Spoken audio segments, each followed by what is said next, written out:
교양을 쌓아가는 시간, 북구북구 북튜버 이시안 씨, 북칼럼니스트 박사 씨와 함께합니다. 어서 오세요. 네, 안녕하세요. 자, 오늘은 제가 이번 주 내내 감기에 좀 시달리는 관계로 목소리 상태가 좋지 않습니다. 그러게 안녕해 보이지 않으시네요. 네. 그래도 오늘 많이 나아진 거예요. 다행입니다. 첫날, 둘째 날 아주 죽는 줄 알았습니다. 자, 오늘 읽어볼 책은 카렐 차페크의 평범한 인생입니다. 사실은 제가 최근에 읽은 책이라서 굉장히 제 수다를 기대하면서 이 책을 골랐는데. 그렇죠. 믿고 왔는데. 네, 본의 아니게 저는 오늘 침묵을 좀 해야 될 것 같습니다. 근데 사실 그 밖에서 그런 얘기를 했었는데 우리 네. 제작진들 중에 아무도 그 얘기를 믿은 사람은 없거든요. 그렇죠. 네. 아니에요. 네. 가만히 있을 수 없을 것이다. 아니, 빈자리를 채워달라니. 빈자리? 무슨 말이지? 비게 될 겁니다. 비워드리지요. 자, 먼저 작가 소개부터 하면서 이 본격적인 책에 대한 이야기로 들어가 보도록 하겠습니다.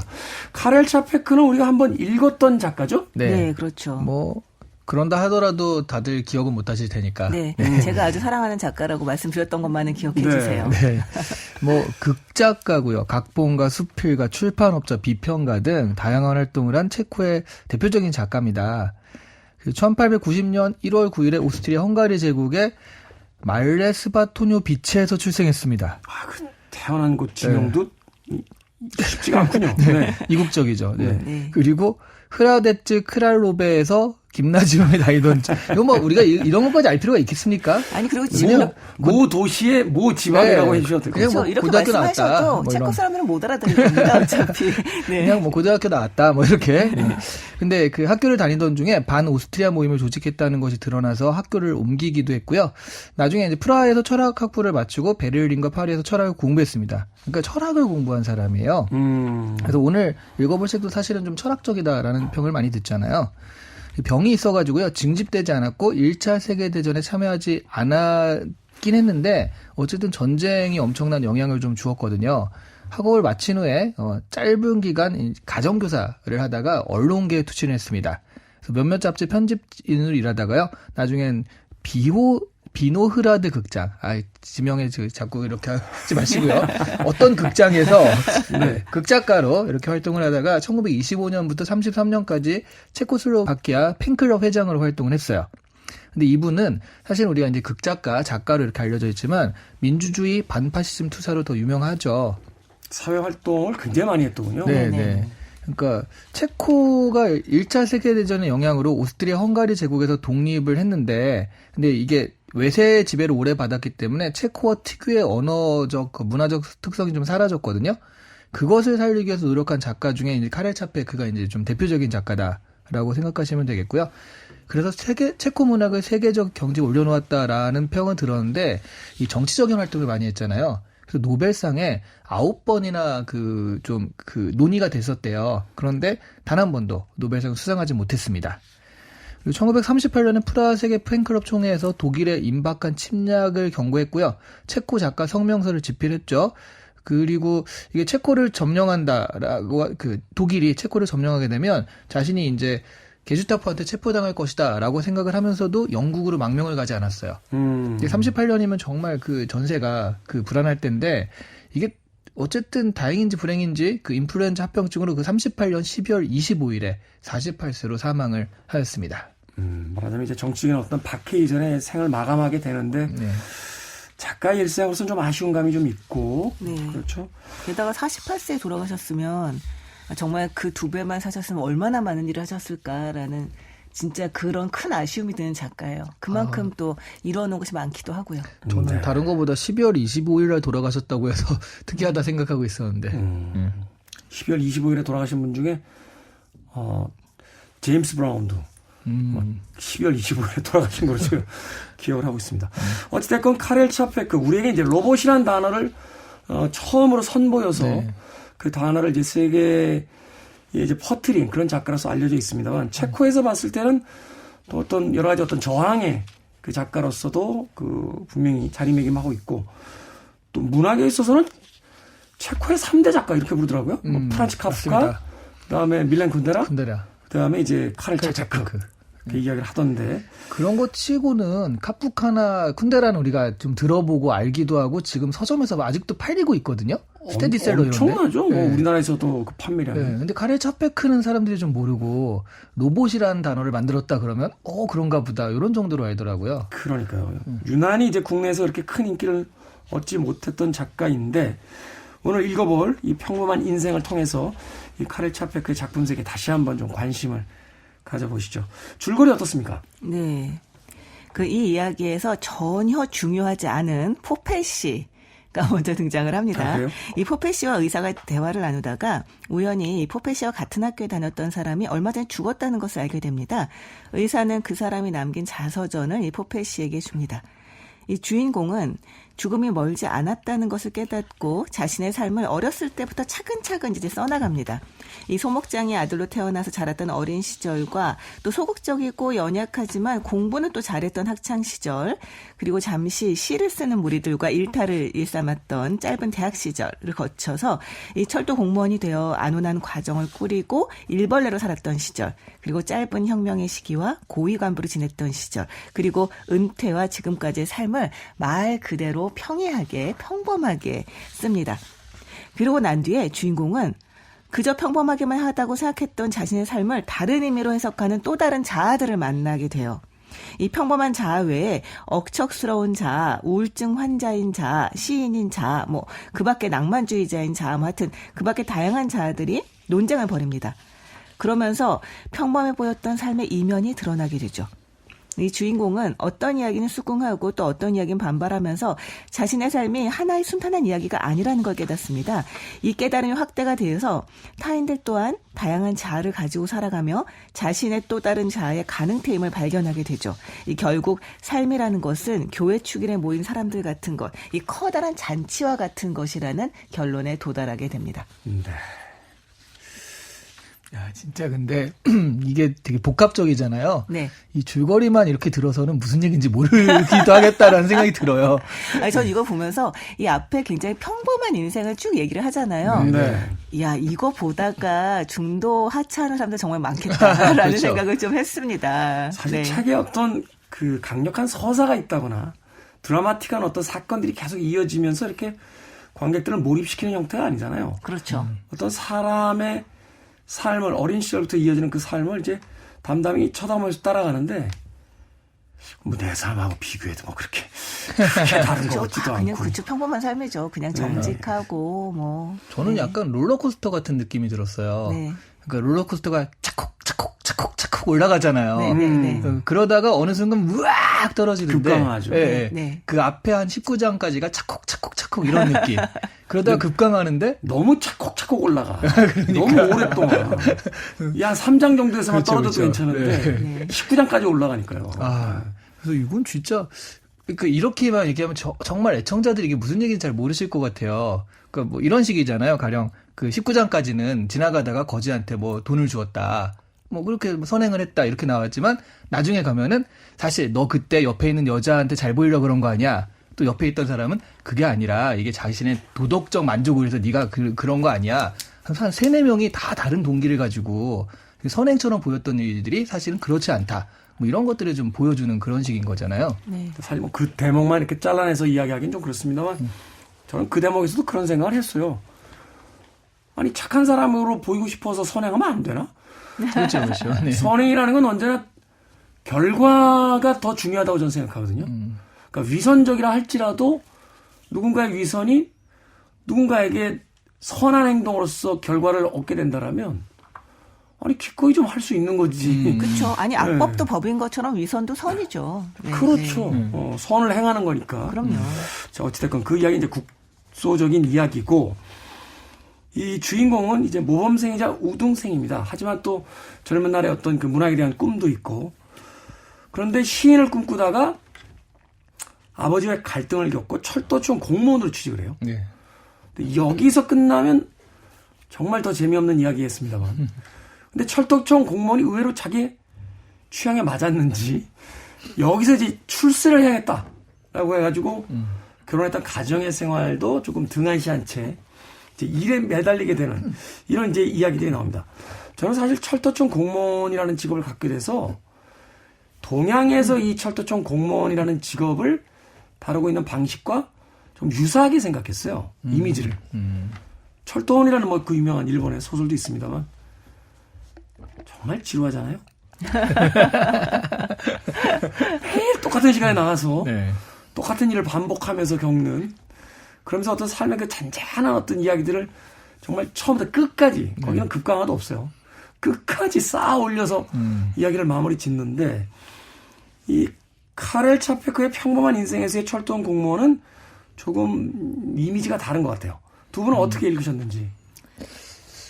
사실 이게 그 철도라는 게 저는 지금 시기의 철도랑 그때 시기랑은 좀 다르다라고 생각을 하거든요. 네. 이게 이제 근대 초창기, 그러니까 철도가 이제 보급되고 이제 본격적으로 쓰이기 시작했을 때, 대중들도 철도를 타기 시작했을 때 철도라는 건 사실은 그 볼프강 슈펠부시의 철도 여행의 역사라는 책을 보면 철도 때문에 시간과 공간이라는 개념이 이제 만들어졌다.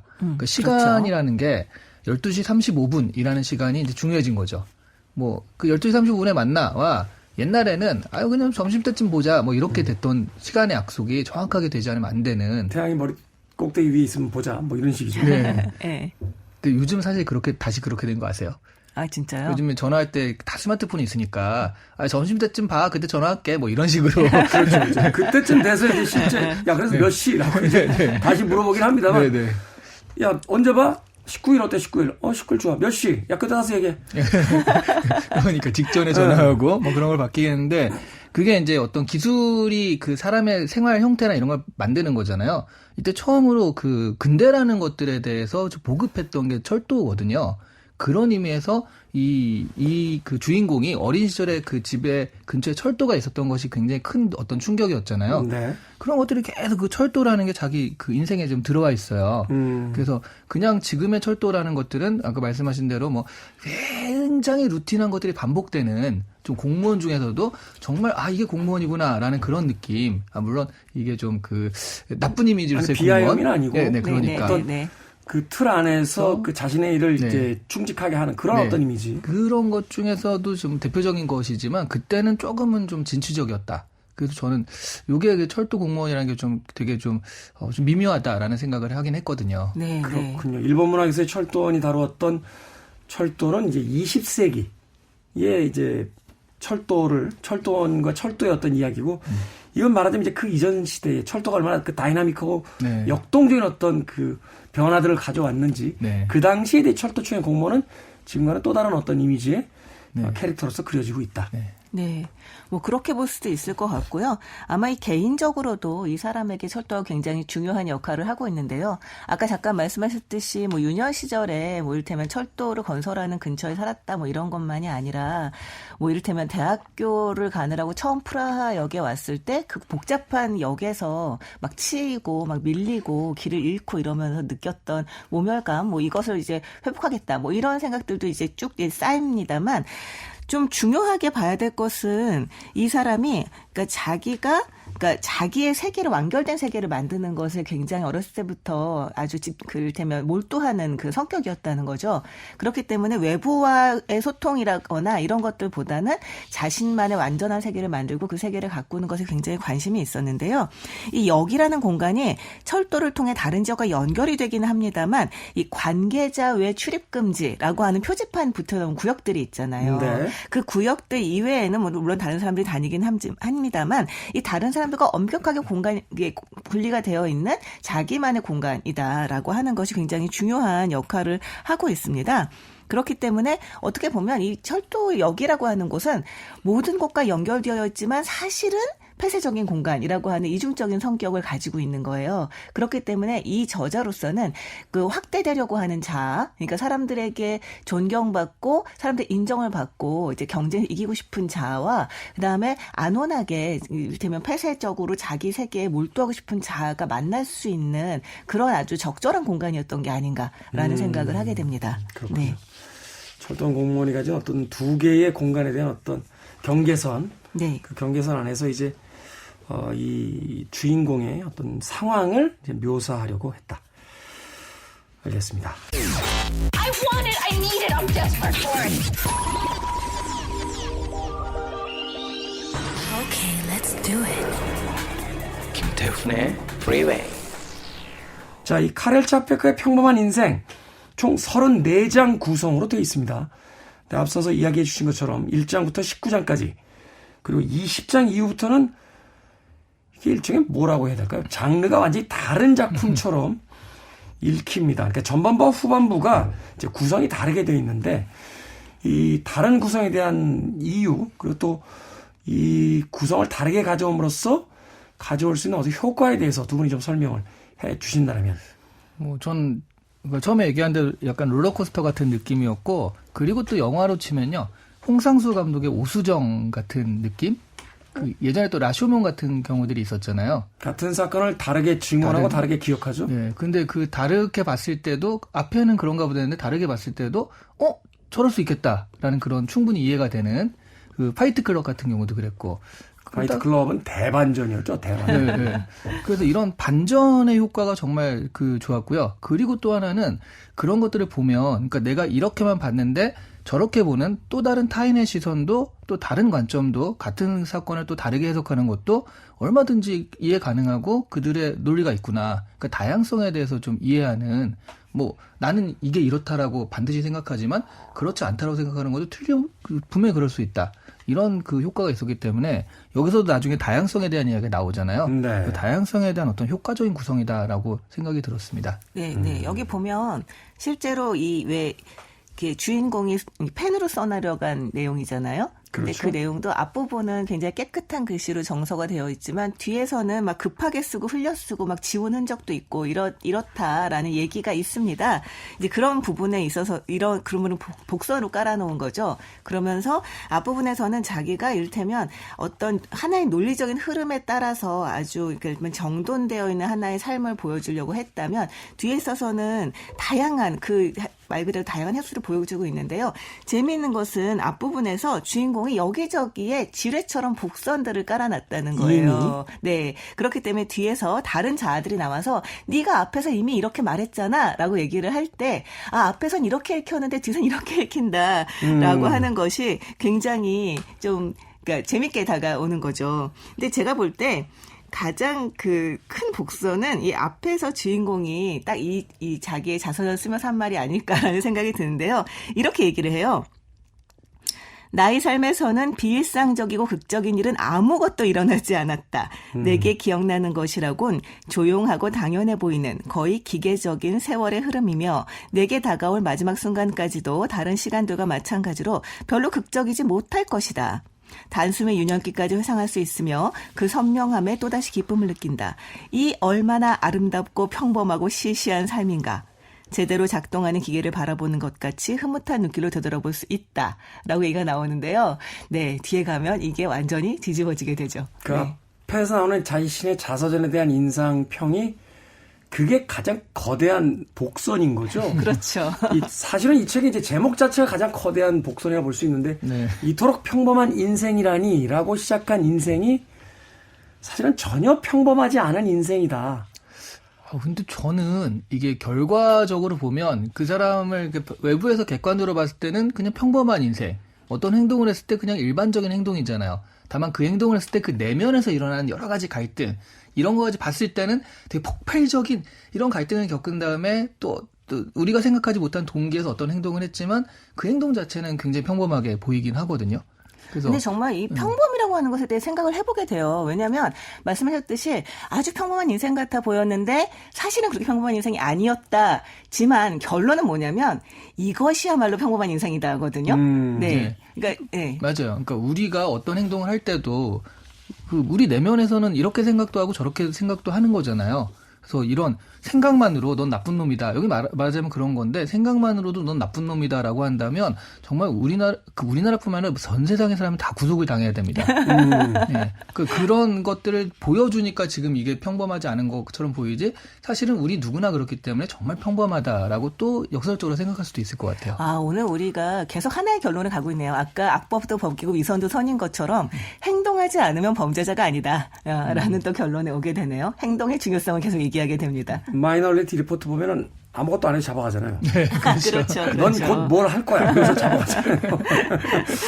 바로 그 이야기가 이 책의 어떤 핵심이었던 것 같아요. 우리가 평범하다고 착각하며 살고 있을 뿐이지, 그러니까 우리가 생각하는 평범이라는 것은 특별한 변화 없고 갈등 없고 어떤 그런 것들이 없는 아주 그 어떻게 보면 좀 지루한 그런 인생들이 아니겠는가라고 생각했지만 유년 시절부터 어떤 작은 사건 하나하나들 다 골라내고 그 사건에 연루되어 있는 분열된 자아들이 있잖아요. 네.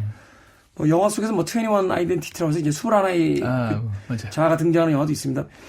이 부제를 달아야 된다면 뭐 A 아이덴티티 8개의 자아 정도가 있는 그런 어떤 인물로서 묘사가 되고 책 속에서 그런 암시를 합니다만 자기가 지금 써내려가고 있는 것들이 8개 정도뿐이지 더 많은 자아들이 이제 존재하고 있다는 것을 이제 암시하는데 그러면서 그 후반부의 구성에 가서 그 분열된 자아들끼리의 어떤 티키타카들 그 이야기들을 이제 앞에서 복선을 끌고 와서 설명하는 장면들 사실은 처음에는 굉장히 지루하게 읽힌다라고 생각했다가 책을 읽고 나서는 이토록 천재적인 작법이라니 그러니까요.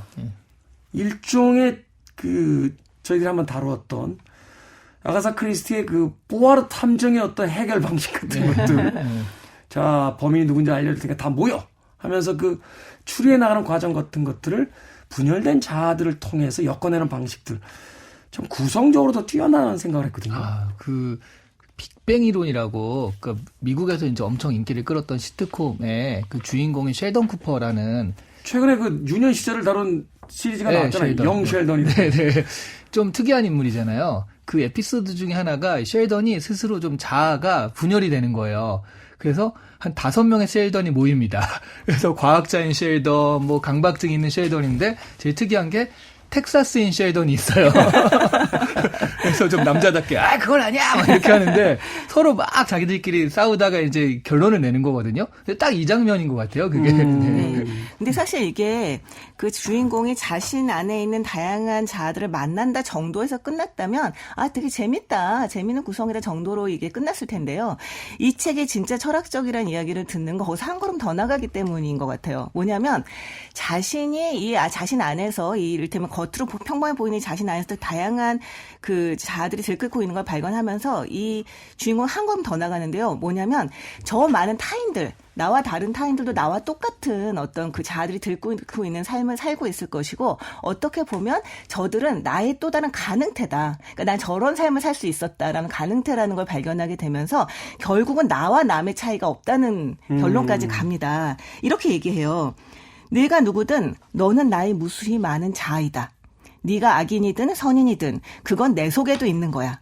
내가 그와 가까워지면 질수록 나는 더 많은 나 자신을 발견하게 된다. 나는 이기주의자들을 배척할 것인데 내가 이기주의자이기 때문이다. 아픈 사람들을 돌볼 것인데 내가 병자이기 때문이다. 성당 문가에 서 있는 거지를 그냥 지나치지 않을 것인데 내가 그와 마찬가지로 가난한 사람이기 때문이다. 나는 내가 이해할 수 있는 만큼의 나이다. 더 많은 사람들의 삶을 이해할수록 나 자신의 삶은 더욱 완성되리라. 와, 이쯤 되면 거의 종교적이라고 할 수 있는 그런 그렇죠. 결론인 것 같아요. 예. 광야에 나섰다가 어떤 깨달음을 얻고 돌아온 선지자 같은 그런 이야기를 맞아요. 주잖아요. 네. 최근에는 그런 생각을 많이 합니다.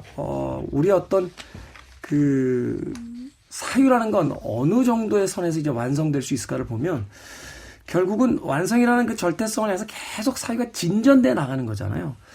우리는 어떤 상황을 보고 어떤 깨달음을 얻는데 역시 고수들은 그 깨달음 속에서 그 다음 세계를 본단 말이에요. 그게 정말로 놀라운 어떤 작가들의 그 해안이라는 생각을 해보게 되는데 이 카렐 차페크의 바로 그 이야기. 내 안에는 가시나무새에서 이미 노래했었죠. 내가 너무도 많아. 근데 그 내가 너무도 많음에서 끝나지 않고 내가 그렇듯 저들도 그들이 모르는 내가 더 많이 있겠구나. 그럼으로써 우리는 어떤 하나의 단면을 가지고 세상을 이해할 수 없으며 그럼으로써 내가 내 안에 있는 내 자아를 더욱더 많이 이해할수록 세상과 저 사람들에 대한 이해가 점점 더 커져가겠구나라고 이야기하는 것. 여기서 어떤 대가의 어떤 그 결말이 나오고 있는 게 아닌가 하는 또 생각이 들었습니다. 네, 하나의 단점이라고 한다면 이게 소설인데 뒤로 갈수록 점점 더 이 작가의 목소리가 좀 직접적으로 나온다는 거죠. 화자의 이야기로 시작했다가 작가가 야 너 잠깐 나와봐. 내가 다 얘기해줄게. 그래서 이제 들어간 듯한. 네. 웅변하는 것 같지 않아요 마지막에? 네. 우럭 올라가는 그런 느낌. 이런 부분도 있어요. 나를 제한하는 이 자아가 내가 아니면 아닐수록 나는 더 많은 존재가 된다. 다른 사람들이 있음으로써 이 세상은 얼마나 늘어나는가. 세상이 이렇게 커다란 공간이고 이렇게 찬란한 곳인지 누가 알았으랴. 그것이 진정하고 평범한 인생이며 가장 평범한 인생이다. 내 것이 아닌 우리의 삶, 우리 모두의 광대한 생명 말이다. 라고 얘기하는데 아이고 작가님 여기 오셨습니까? 이런 생각이 들죠. 네. 이게 어떤 시기적인 또 흐름이 있었던 것 같아요. 예전에 네. 강철구나 같은 책 보면 그 잭 런던이 썼던 책인데 후반부에 가면 거의 그냥 웅변집이에요. 네. 파티가 시작됐다. 분주한 소음들 속에서 한 남자가 분연히 일어섰다. 그리고 그 다음 한 서너 페이지는 그 사람 얘기만 계속 써요. 이걸 소설로 봐야 되는지 뭐 이런 어떤 생각을 가졌던 적이 있는데 아무래도 문학에 그것이 하나의 조리였던 또 시대도 있지 않았나 네네. 하는 생각도 해봅니다. Free your mind. I want to break free. Are you free? I'm free. Freeway. 빌보드 키드의 아침 선택 KBS 2라디오 김태훈의 프리웨이 북구북구 박사씨 이시안씨와 함께 카렐 차페크의 평범한 인생 읽어보고 있습니다. 앞서 제가 제목을 잠깐 헷갈렸군요. 21 아이덴티티가 아니라 23 아이덴티티였어요. 그렇게 많으면 한 2명 빠졌죠. 그렇죠. 자, 오늘 카렐 차페크의 흥미로운 작품 평범한 인생 읽어보고 있는데 자, 여러 자아들이 이제 등장합니다. 그중에서 가장 인상적이었다거나 이 후반부의 흐름에서 어떤 키를 잡고 있는 자아가 있다면 어떤 자아였을까요? 저는 키는 모르겠는데 시인인 자아가 되게 인상적이긴 했어요. 그러니까 그 나중에는 그 집안에서 너의 이 자아라는 건 우리 집안 사람들이 다 뭐 어머니한테 받았지 할아버지한테 받았지 뭐 이렇게 나오잖아요. 근데 시인은 누구야 했는데 시인은 아무도 없었어요. 그 집안 내에서도 없었고 갑자기 툭 튀어나온 거잖아요. 그러니까 그거야말로 이 사람만의 자아인 거잖아요. 그러면. 오리지널리티가 있는. 네네네. 그래서 이게 또 근데 또 중요한 건 그거죠. 그거를 다른 청년이 발견해가지고 그 시의 가능성 어쩌고 하는데 그 무시하고 그건 아니다라고 그러잖아요. 오히려 자신의 오리지널리티가 있는 자아는 자기가 오히려 인정을 안 하고 있는. 그래서 시인이 되게 특이하다라는 생각. 본인도 대답을 못 하잖아요. 네. 그때 내가 그걸 왜 그렇게 썼지? 기억이 안 나는데.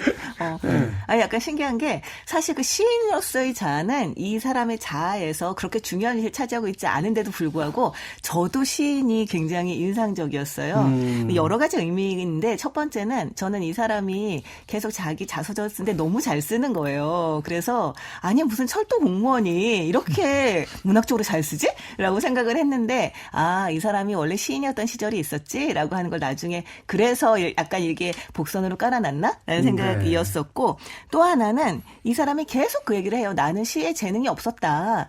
그 시를 그때는 막 어울려 쓰긴 했었지만 재능이 없다는 걸 알고 일찍 빠져나왔다라는 식으로 얘기를 하는데 사실 알고 보니까 굉장히 재능이 있었던 거죠. 아까 말씀하셨던 것처럼 젊은 사람이 찾아와서 대단한 시였다고 칭찬하는 것도 그렇고 이 당시에 그를 시의 세계로 이제 끌어들인 그 뚱보 시인이 있습니다. 그런데 이 시인이 엄청 질투에 차서 이게 약간 욕 같은데 이걸 제가 그 얘기를 해도 될지 모르겠습니다만 책에 나오는 구절이니까 뭐 이 저주받은 돼지 같은 놈아 어디에서 이런 영감을 얻었단 말이냐 라던가 이 멍텅구리를 보시오 이자는 시인이요 이자 같은 바보가 써내는 걸 보란 말이요 라고 이 칭찬인지 욕인지 알 수 없는 이야기들을 막 하고요. 그 정도 욕을 이렇게 들어올 때 생각나는 건 역시 욕도 우리가 세요. 그 정도는 욕도 아니에요. 그런가요? 네. 그리고 심지어 나중에는 식칼을 이렇게 들고 와서요. 시를 어떻게 쓰는 건지 당장 말해! 라고 이제 협박을 하는 장면이 나옵니다. 그러니까 그만큼 동료들의 질투와 선망을 샀던 그런 재능을 가지고 있었던 그런 훌륭한 시인이었던 거죠. 그래서 이게 어떻게 보면 다른 것들은 사실은 다른 이야기들은 이 사람이 자아로서의 자신에 묻어두었던 기억이나 이런 것들을 들추고 자신이 이제 이를테면 외면하고 싶었던 진심들을 이제 직면하는 그런 거였다면 이 시인으로서의 자아는 객관적인 평가들, 바깥의 평가들과 사건과도 관련이 되는 것이라서 약간 눈에 띄었던 것 같아요. 네. 사실은 그 부분이 참 인상적이기도 했습니다. 왜냐하면 모두와 똑같은 면들, 모두에게 동일한 형질들을 지워나가고 남는 것이 결국 나 아닐까. 그러면서 이 시에 재능이 없었다라고 이야기하는 그 주인공의 이야기는 애써 그렇게 이야기해야지만 자신의 현재를 정당화할 수 있는 어떤 또 다른 비겁의 형태가 아니었을까. 그래서 자신에게 찾아와서 그 시에 대한 어떤 놀라움을 이야기하는 청년에게 계속 시큰둥한 반응을 보일 수밖에 없는 그런 어떤 태도를 갖게 된 것은 아닐까. 근데 저는 이게 기억이 살짝 나는 게 되게 대단한 식구라고 얘기한 게 뭐 야자나무수 사이에서 부딪히는 탬버린 소리 뭐 이런 거잖아요. 포커런 야자나무 사이에서 부딪힌 탬버린 소리. 사실은 작가가 이 자신의 어떤 그 현재를 약간 좀 희화하고 있는 느낌이 들어요. 그래서 이 사람도 나는 야자나무도 본 적이 없다 막 이렇게 얘기하는 게 이게 좀 비웃는구나라는 생각도 살짝 있긴 있었거든요. 그 대목이 참 이중적으로 읽히는 게 어쩌면 우리는 아무 생각 없이 한 일들을 네. 누군가는 그것을 과대하게 해석하거나 네. 혹은 전혀 엉뚱한 방식으로서 가치 판단을 하고 있는 것은 아닐까 네. 하는 이야기를 또 그 대목에서 또 읽어낼 수가 있으니까요. 네. 자, 어찌됐건 평범이란 무엇이며 평범한 인생이란 또 무엇인가, 그리고 평범해 보이는 인생 속엔 또 다른 무엇이 있지 않겠는가, 또 그것들을 이야기해야만 많은 이들에게 다가갈 수 있다라고 이야기하는 작품 평범한 인생, 오늘 카렐 차페크의 작품으로 읽어봤습니다. 두 분의 한 줄 평 들어보겠습니다. 이게 평범한 책은 아닌데요. 그렇다고 특별한 책도 아닌 것 같아요. 근데 그럴 수 있었던 게 저는 이따 구성이라든가 이런 것들이 그 반전, 영화에서 많이 나오는 그런 반전들 이런 것들이 뭐 되게 많이 본 형태다. 근데 생각해보면 이것이 그것의 원료가 됐을 수도 있겠다는 생각은 들긴 했습니다. 네. 이렇게 좀 모호하니까 사람들이 궁금해하겠죠. 도대체 무슨 얘기야? 네. 저는 이거 보면서 그 생각이 드는 게 그 MBTI도 그렇고 혈액형 성격론, 뭐 별자리 이런 것도 그렇고 이 사람들은 자신에 대해서 정의를 내리는 걸 굉장히 좋아하잖아요. 그렇죠. 아마도 이 정의 내릴 수 없는 존재라는 걸 잘 알기 때문에 그럴 수도 있겠다라는 생각이 듭니다. 이 책을 보시고 자신의 정체성에 대해서 한번 생각해 보시는 시간을 가져보길 권하고 싶습니다. 나는 누구인가를 다시 한번 물어봐라. 자, 부끄부끄 카렐 차페크의 평범한 인생 읽어봤습니다. 다음 주에는 최근에 가장 핫한 작가죠. 홍콩의 추리소설가 천옥계의 기억나지 않은 형사 읽어보도록 하겠습니다. 아마도 홍콩 작가는 처음이 아닌가 하는 생각이 드는데, 자, 작품에 대한 이야기와 또 다양한 홍콩에 대한 이야기까지 나눠볼 수 있는 시간이었으면 좋겠습니다. 두 분과는 작별 인사드립니다. 고맙습니다. 네, 안녕히 감사합니다. 계세요. 김태훈의 Freeway.